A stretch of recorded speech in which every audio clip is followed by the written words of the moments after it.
Chris Line is an attorney for the Freedom from Religion Foundation, which advocates for the separation of church and state. The group religiously monitors, if you will, developments where it believes infringements arise.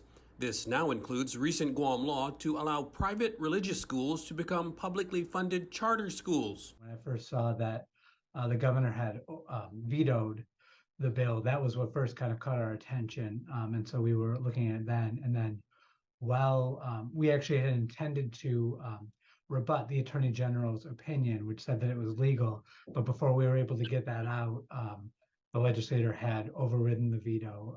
And so now we are just denouncing that decision and noting that the governor was correct in her veto, in her letter, and the reason why she vetoed that it is unconstitutional to require taxpayers to fund religious schools. He argues that the charter schools become state actors by taking on the role a public school would fill and are subject to the constitutional requirements of the separation of church and state. We have very strong religious freedom rights here in this country, and the Establishment Clause that kind of goes along with that, because you can't exercise your religious freedom rights if the government is able to impose a particular religion upon you. So part of that is making sure that our public schools are neutral. As state actors, they're not able to endorse, they're not able to promote a certain religion.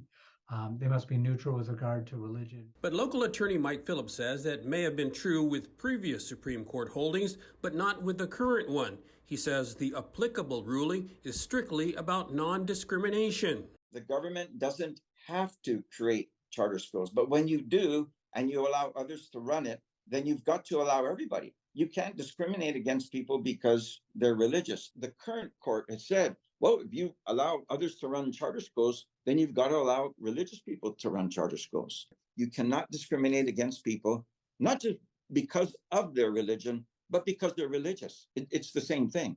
We're not going to hide the fact that clearly the Supreme Court is very extremist right now. They've taken a very extremist position on religious freedom, and we feel stepped over the line and completely erased the Establishment Clause, which was important in our founding. But even within the steps that the Supreme Court has taken, many of which we disagree with, they've not gone this far. It's well thought out, because they didn't say religious people are entitled to a charter school. That's not what it holds. It holds that if government chooses to have charter schools and chooses to have private organizations run them, then when you're picking between private organizations or school, you can't discriminate against one or the other because they happen to be religious. And that's it.